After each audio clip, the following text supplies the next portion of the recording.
morning. All right. I'm expected to somehow have a conversation with you guys while I have a pickle and a banana sitting right in front of me. I'll see you in first service. And again, even here, like worship was so good. That baptism moment was so wonderful. I just felt like we already had church. So I told first service, I was like, amen, go home. We're done. That was so good, but we already had them trapped, so we thought we'd talk for 20 minutes. We've got you guys trapped too, because they're doing some great stuff with the kids in the back. My name is Jennifer Mazzola. If I haven't had a chance to meet you, I'm a part of the Northpoint family here, part of the teaching team, and I love it when I get to share. And actually, several years ago, the first time I ever shared here, Jeremy, who also just introduced me this morning, the guy in the skeleton costume that came out the second time looking a little more normal, he was the first person to ever introduce me on a Northpoint stage. Does anybody remember that moment? I really do. So let's watch that for a second together. And then we're going to begin part 2 of a series we started last week called Remodeling Your Mind. And we have a new communicator today. Her name is Jen Mazzola.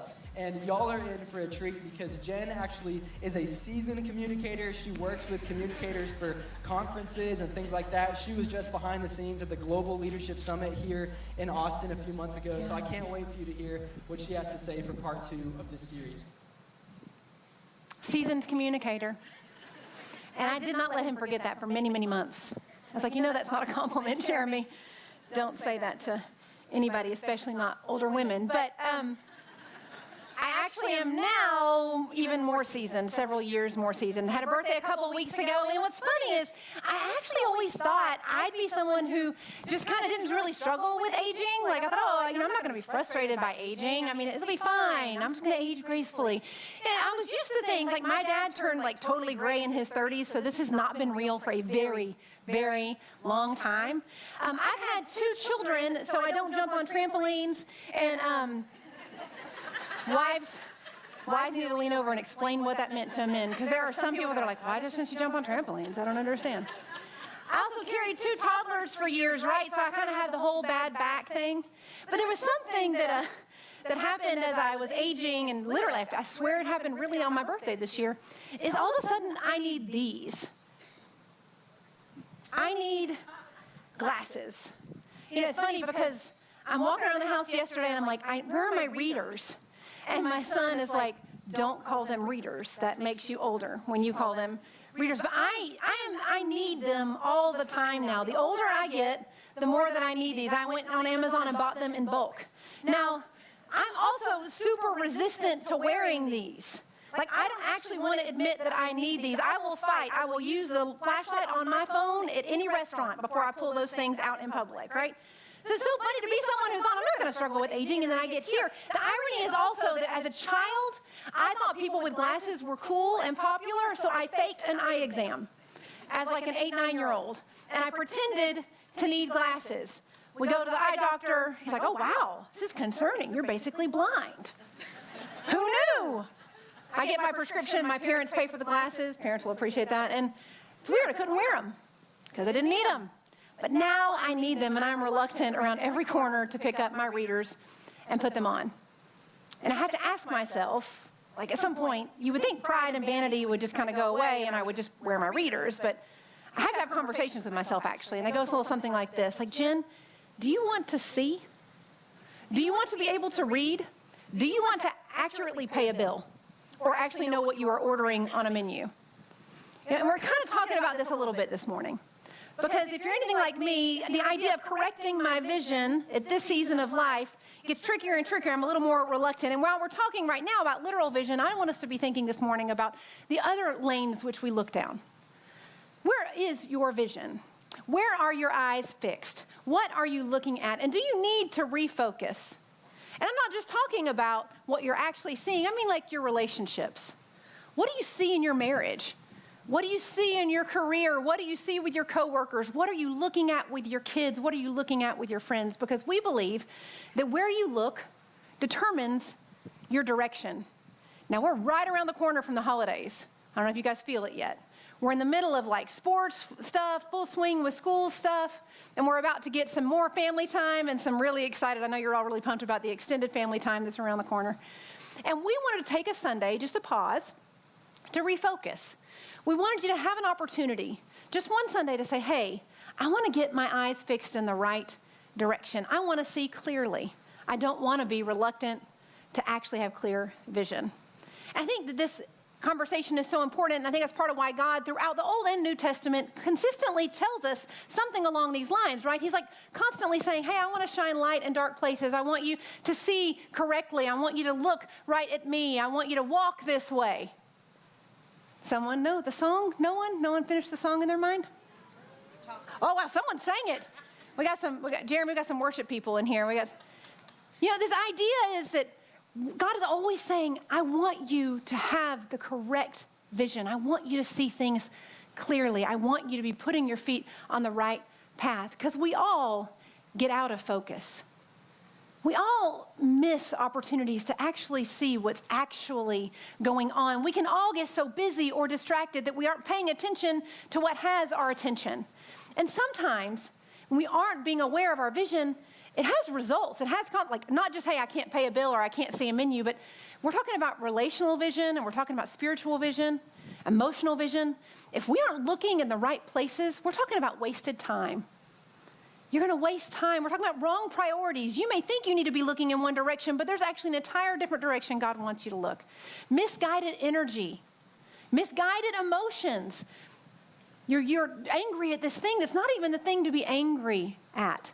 Wrong responses, wrong reactions, all because we didn't take an opportunity to refocus.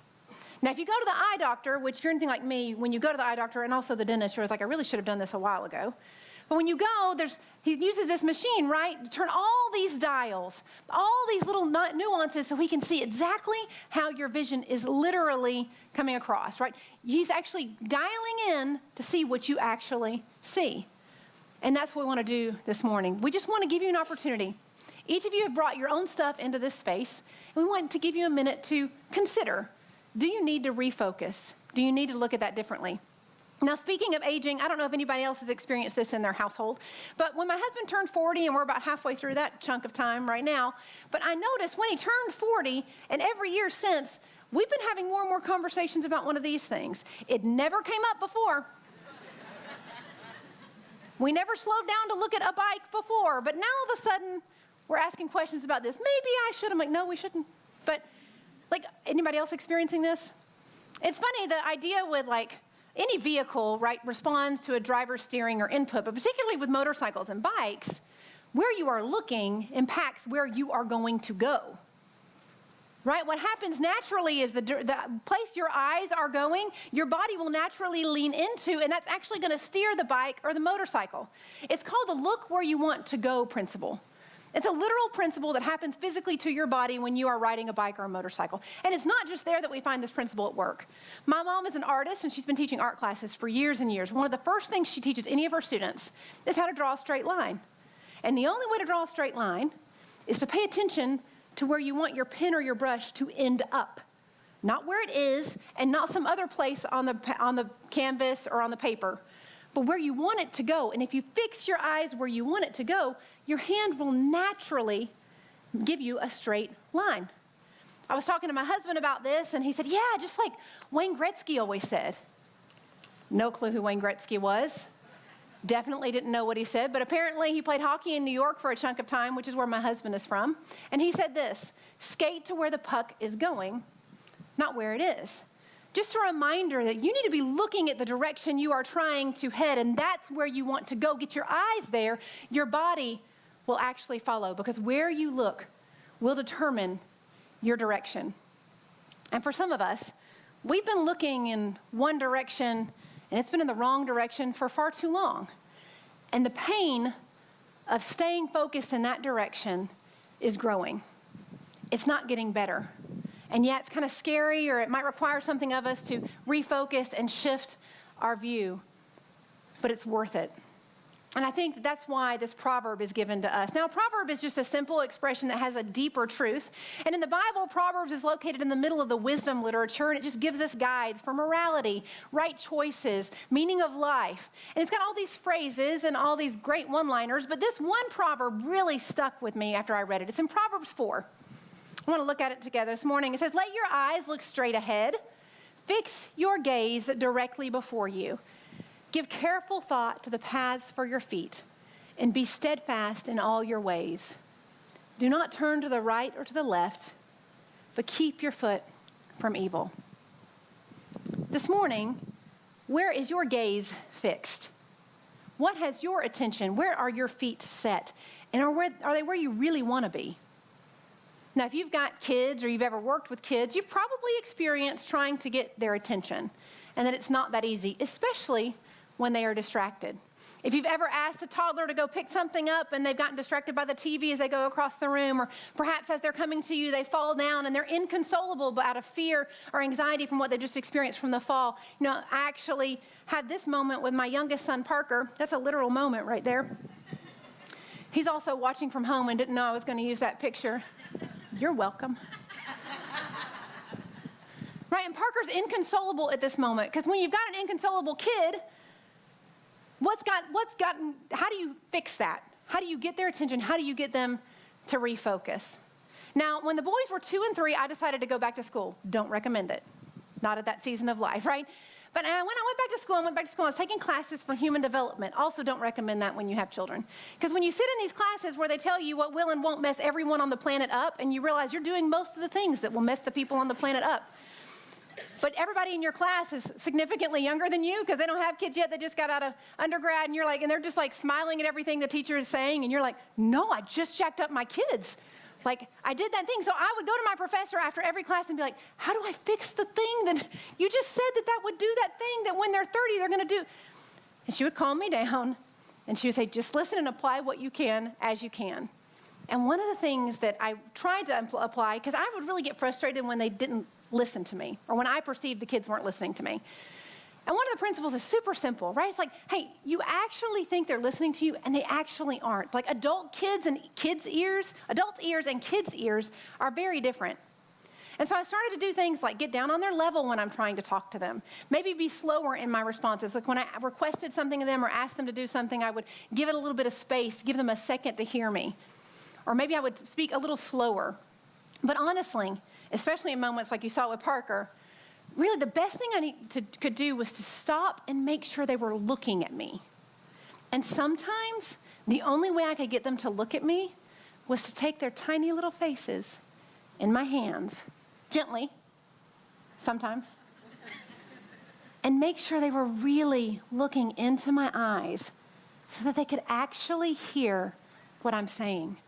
Because what had their attention, if it was fear or it was distraction or it was worry, if I could get them to look at me, it would fix their gaze and it would get their attention in a different way. And for me, that's what this Proverbs does. Proverbs 4 just says, hey, this is God's way. Jen, God wants to take your face in his hands and turn your head and get you looking in the right direction to slow you down. And if I were to take your face in my hands and say, hey, look a different direction, or hey, can I just turn your face a little bit this way? If God were to take your face in his hands and said, hey, that thing with your relationship, that path that you're headed down with your spouse, could we look at this a little differently together? That path that you're headed down with their coworker and the way that you see them, could I shift your attention and maybe give you an opportunity to see them just a little differently? If I were to do that with you this morning and God were to do that with you this morning, what would be in the way? What would distract you? What would have your attention? What would make you resistant to letting us refocus this morning? Because I'm betting it's not that different than what makes it difficult for a toddler to refocus. Refocusing takes work and energy and risks something. So let's talk about those things. There's so many things that get in our way when we're out of focus. And I just want to talk about a few this morning. The first one is real simple. If I were to insist that you were looking in a different direction, you might just not want to hear that. And that's just pride. For some of us, we literally don't want to change direction because we just don't want to. It's pride. It's stubbornness. I'm going to do what I want to do, how I want to do it, and when I want to do it. Right, and that's kind of where we start. We like where we're looking. Or maybe we're just so comfortable we don't know that there's alternatives, right? But like we like where we're looking. We like the direction. We don't really care about the consequences. We're comfortable here. I like the way this viewpoint is. I know there could maybe be different options for me, but I like this viewpoint. Or maybe we don't know we're wrong. Some of us are so used to certain patterns and systems in our lives, or we were taught certain things that no one ever taught us there are other ways to look at things, that there are other vantage points that you can actually shift your view and see things differently and choose a different path. Sometimes we don't want to be wrong. I mean, that's embarrassing. No one wants to admit when they just aren't looking at things clearly. No one wants to say, hey, I'm not getting a clear viewpoint on that. My feet are headed down a wrong path. We don't want anybody to know that we're not seeing things clearly, even though the reality is they actually probably so already know. Or maybe we think being wrong, correcting our vision, will require something of us. We don't want to get uncomfortable. Maybe I'll have to apologize. Maybe I'll have to stop a bad habit. Maybe I'll have to start a new beneficial habit. It's going to require something of me. See, the thing is, pride, if that's what's in our vision, it just blinds us. We just can't see around it. We just don't see correctly at all when we insist on only seeing the way that we want to see. The other thing that I think gets in our way is pride blinds us. Fear gets in our way. Now, fear is funny because it's actually a natural thing. Like, you're actually made to experience fear when you need to actually run from something, right? There's an actual part of our brain that lights up when we are afraid. But the problem is when the fear is mismanaged or it's not on the right thing, or what you are afraid of isn't actually what you need to be afraid of, it does something tricky to us. And so if pride blinds us, fear narrows our vision. And we just it feels like everything is right here in front of our face. We're scared. And we can't see anything on the horizon. We can't see hope. We can't see faith. We can't see possibilities or potential. It just feels like everything's right here. One of my favorite speakers and thinkers right now, his name is Harris III. Here's a picture of him. He uses Buck's barber. If you haven't seen Buck yet, you totally will know. So he is an illusionist, actually. And he's been doing, since high school, he started doing magic tricks and performing illusions for all sorts of audiences. But as he continued to do that, he realized, man, kid audiences are way better than adult audiences. And it's really because they suspend belief for a second, right? They see what he's doing and they approach it with curiosity and wonder and awe and possibility. And he wanted to really understand this on a deeper level, like on a brain/science level. So what he did is he gathered a bunch of people, he took them into Boston, and he got all the cool, fancy Harvard people, all the MIT people, all the great brains came together. And he asked one simple question. At what age do we stop using our imagination? How old are we when we stop using our imagination? Think about that for yourself. How old were you when you stopped using your imagination? He wanted to know. And so they all brought their research together. They did all these studies, all these tests, all this stuff, and they came together and they determined the age in which we lose our imagination. And it is actually never. Science shows we never lose our imagination. We actually don't stop using our imagination. It's just as we get older, we call it anxiety, worry, and stress. You know, when kids are little, they see potential and possibilities. They have courage. They have curiosity. We get older, we start rehearsing speeches. We have imaginary friends. We just play through them in our head. We run ahead. We borrow problems from the future, imagining what will happen if I don't get this, if I can't change that, if I do change this. We're always using our imagination. But we don't tap into courage and faith and curiosity. We hold tight to fear and anxiety and worry. The other thing that gets in our way, if pride blinds us and fear kind of narrows our vision, is stress. Now, stress, just like fear, is kind of funny. Like, it literally is a part of our life. You're actually supposed to get stressed. Your body is designed to lean into stress. I can remember when the boys were little, I was tucking them in. I don't remember which one said this, but I was tucking them in one night, and one of them said, "Mommy, will you please pray for me?" I think they were 8 years old, by the way. I said, "Yeah, bud, what can I pray for?" "I am so stressed." And I didn't laugh, because that would have, inside, I was like, "Oh, please." Yeah, but I was like, yes. And I'm so excited that now we get to talk about what it looks like to manage stress. Stress is a natural part of life. You cannot avoid it. And your body is made to lean into stress, but unmanaged or sustained stress is a different thing. And if pride is going to actually make us not even able to see, and fear narrows in our vision, stress just makes it so foggy and cloudy we just don't see clearly anymore. We don't recognize the path before us because all we feel is overwhelmed and stressed. And they've done research around this too. So they've taken a list of stressors. So stressors would be things like, well, for me it would be like a math problem, or a test, a timed test, or a puzzle with a time crunch. Or I know with some of the people they gave them a puzzle where they had to figure out who would get what funds and how they would allocate funds. They were making moral judgments. And it's all done under this time constraint, rebuilding a machine, taking a machine apart. But they tried to have this list of things that would stress people out, and they purposely put this list before them. Now, Group A came into the room, and they didn't know what stressor they were going to receive or what challenge they were going to face. So they were just given one immediately, and they had to get to work. Group B came in the room, and they were given the list of stressors, different things that would actually stress their brain, cause a little bit of anxiety and tension in their body, but they got to pick. They got to choose. Do you want to solve this puzzle, or do you want to pick how long it takes for you to do that problem or solve this? Do you want to pick which machine to build or to take apart? They got to pick it. And you could imagine that the responses between the two groups were drastically different. But it wasn't just different in their response. Their brains were actually firing in a different way. Group A, who got to choose their stressor, the parts of their brain that would light up are the parts that are like problem solving, challenge, course of action. Those are the centers of their brain that would light up as they chose what stress to encounter. Group A, the ones that had it involuntarily put on them, those regions of their brain were actually the core regions, the more animal center part of the brain, which produces aggression and withdrawal. It's the parts of our brain that make us decide to fight, to fly, or to freeze, right? Because see, it wasn't the stress that was different, though. It was how we approached the stressors. This research showed that it wasn't about what you put in front of you. It was about how you responded to what was put in front of you. And the irony is that they also say that about 90% of our stress is self-induced, which means we're actually falling in the voluntary category of stress, but we're reacting like it's been thrust upon us, like we don't have any choices.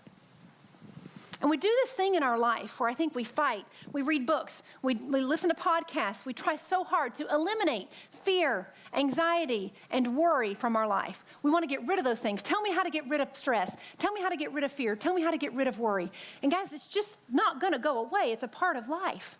We've got stuff to do. We are going to face challenges. And sometimes those challenges are not, we have no clue they're coming our way.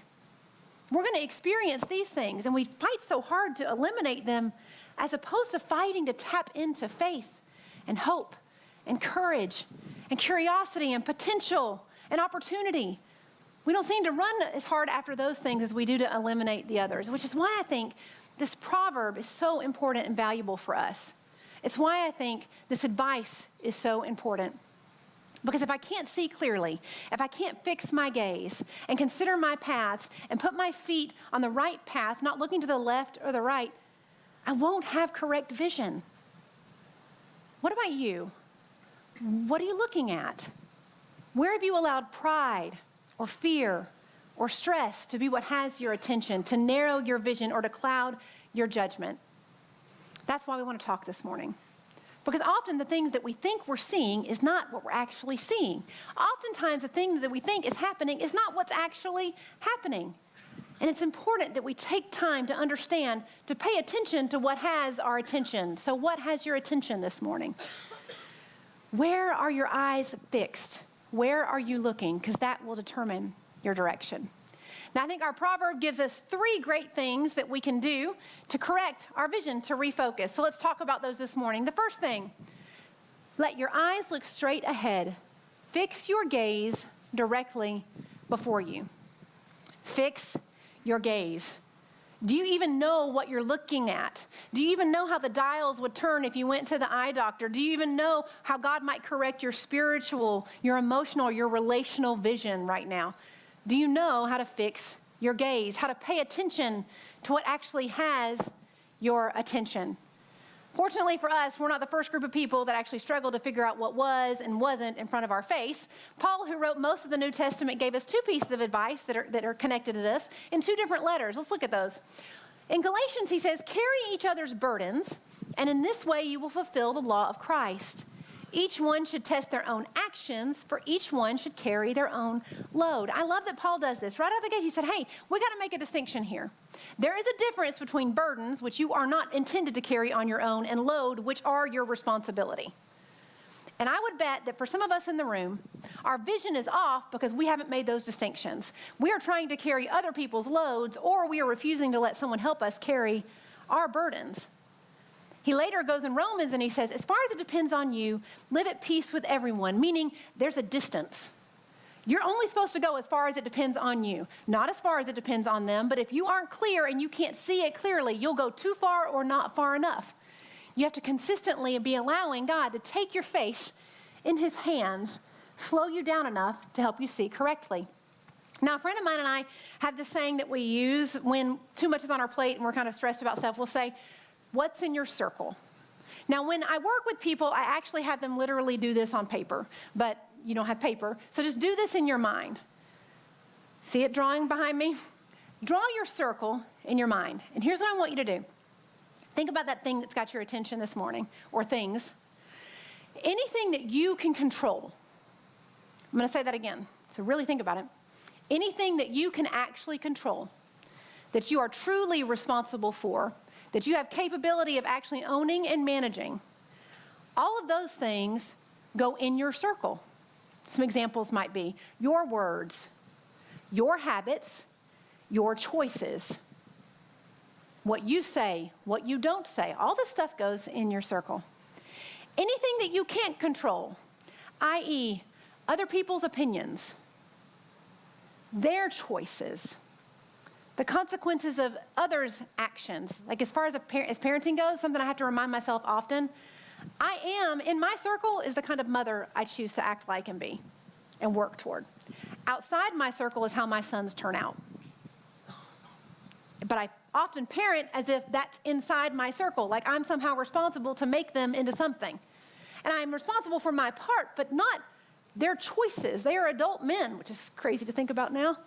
Adult-ish, whatever. We'll argue about that later. But what's in your circle? Because if your vision is paying attention to everything outside your circle, that might be why you're out of focus. Because you know what? That's not your business. That doesn't actually belong to you. And as much as you want to control it and fix it and own it, if you don't pay attention to what's inside your circle, you might miss what God's actually trying to drive you toward. There's another reality about this, another reason we don't want to fix our gaze. For some of us, we actually like to be stressed, angry, or worried. We just like it. We're very comfortable in it. It's what we know, and we don't know what life might look like if we weren't complaining about something, fretting about something, or having something to cause drama with. We actually don't know how to live without it. That will make it very, very difficult to fix your gaze. If everybody else's stuff has your attention, or you just want everybody else's stuff to have your attention, or you aren't allowing people to help you carry those burdens that you were never meant to carry on your own,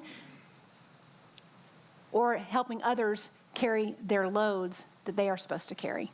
Fix your gaze. Know what's in your circle. The next thing our proverb tells us is give careful thoughts to the patterns of your feet, to the paths before your feet. Consider, another translation would say, consider the paths for your feet. So we're going to fix our gaze. We're going to know what's in our circle, and then we're going to consider our paths. Do you know that you have choices? Or do you just go on autopilot? Sometimes I forget when I'm responding to something. I had a situation even last night, and I just went on autopilot. I was frustrated. I was angry, so I just reacted. Sent some texts I probably shouldn't have sent because I just went on autopilot. I didn't stop and consider the paths before me. How often do you slow down and say, okay, what are my options here? Okay, God, take my face and turn it and show me the different ways I can respond or react to this? How often do you start there, where you get time to consider your paths? It's funny because choice is foundational to God's character. And it's fundamental to our relationship with him. He gave us choice as humanity right out of the gate. And he continues every day to give us choice after choice after choice. We can actually intentionally come and practice putting our face in his hands every day so he can guide our steps. But we typically just go on autopilot. I had a friend, and she married a great guy. And after they got married, he had a job a few hours away. So they relocated, and she got a job there. She left her family and her friends, and it looked like life was off to a great start. And after she moved, about 6 months later, she came home, and he was gone. And he left a note, and he said, I don't want to be a husband. Now, by the time I am sitting with my friend, it's been an additional 6 months. And I was like, how are you not a mess right now? How are you not falling apart right here in front of me? And then also, by the way, like, it's been 6 months. Why didn't you call me? I would have come to get you. Like, what? And she just said, she goes, actually, I didn't call anybody. I didn't tell my mom. I didn't tell my friends. I didn't tell my coworkers. I told no one. And she said at first it was because I thought he might come home. And I didn't want him to come home and people judge him and people think poorly of him. But as time went on and he still didn't come home, she said, I realized that for the very first time in my entire life, it's the first time I'd ever solely relied on God. It's the first time in a problem or in a situation where I went to him first, where I let him take my face in his hands first. Now, please, let me explain. I do think that processing and counseling and getting wisdom from friends and pastors, this is all very good and right and we should be doing. But if I'm honest, her statement reminds me that I will often go and do that before I've actually stopped for a second and let God hold my face for a second to calm me and center me in a different way. Now, a more day-to-day example would be the other day I got an email, and I didn't like it. I didn't like the email one bit. So I started a movie script in my head. I typed a response in my mind, and it was beautiful. And then I pictured their reaction when they opened their email and how repentant and sad they were going to be for the way they made me feel. I pictured them weeping over the email and then giving me an appropriate response on how correct I was and how wrong they were. And then we went back and forth a few other emails. It was touching. And then all of a sudden my anger shifted to, it's a beautiful movie, guys. And as I sat down to actually start to type out my response, I felt God go, I just slowed down for just a second. I just gave him a minute in that conversation. I fixed my gaze. I considered my paths. I can send the email I rehearsed that I imagined because I can use my imagination. But I let him direct my paths. And I still sent an email. And honestly, it was a way better email than I would have drafted on my own. So fix your gaze. Consider your paths. And then our third piece of advice from this proverb is don't turn to the left or the right. Now, this is going to seem so elementary, but this is basic, just temptation stuff. Right? And I know it's funny when we talk about temptation with adults because I think we think Matt Keeney should definitely be giving messages and inside out about temptation. We want our high school students to be prepared for the world of temptation, and we're hoping that Tyler back in transit is adequately preparing our middle school students for all the temptations they're about to face. But we don't really always talk about this in an adult setting because it feels elementary. But if you want to know what might be making your vision turn from the left or the right, it's probably temptation. You guys ever ridden in a horse-drawn carriage or noticed like when you go into a city and they have the horse-drawn carriages and the horses have blinders on, right? So they don't get startled, right? So they don't look to the left or the right until they actually need to be looking to the left or the right. And this is what I think God wants to do with us in our proverb. Where he's like, hey, some things just, you don't need to look to the left or the right about that. Personally, when the boys were about 4 or 5 years old, I kind of had a wake-up moment with my health and my weight. And it started me on a journey where eventually I would lose over 100 pounds. It was a lot of layers to that journey, lots of ups and downs. What's funny is, it's the weirdest thing I discovered. If I don't buy it at the grocery store, I won't have it to eat at home. It was so weird. It was like, you mean to tell me if I don't put it in my cart and then in my car, I won't want to eat it at home? It seems so simple, but like it's funny because I can get turned to the left or the right. Buck talks about Oreos. I mean, it doesn't have to be Oreos. For me, it can be anything. And then even later, like years later, I'm working on turning to the left or the right. In that regard, during the pandemic, my husband and I went from, hey, we'll have a couple of glasses of wine with some friends, to a few more glasses of wine because we were on lockdown. And all of a sudden, we realized, we came out of the pandemic era, and we just were like, oh, hey, maybe this isn't wise. It's not about drunkenness. I mean, we still love wine. We will still have glasses of wine, but we just started to put some boundaries and some guardrails around that. You know why? Because we were looking to the left and the right, and it just wasn't going in the right direction. If we're honest with ourselves, we all are capable of overeating, over-drinking, overspending, overwatching, overindulging in about 1,000,001 ways, right? And that's what this proverb is saying. Don't turn to the left or the right. Know what tempts you. Know what distracts you. Because if you want to fix your gaze straight ahead and know the different paths that you could take that would be healthy, you've got to know what makes you look to the left or to the right. Because pride will blind us. We won't want to see those things. Fear and stress will get us all sorts out of focus. But if we fix our gaze, if we know what's in our circle, if we know what actually belongs to us and what doesn't, how far to go and how far not to go, and then we slow down enough to allow God to take our face in his hands and just show us the paths before us, and we know our temptations, what makes us look to the left or the right, we might not always get it exactly right, but we will get it more right than we would without our proverb.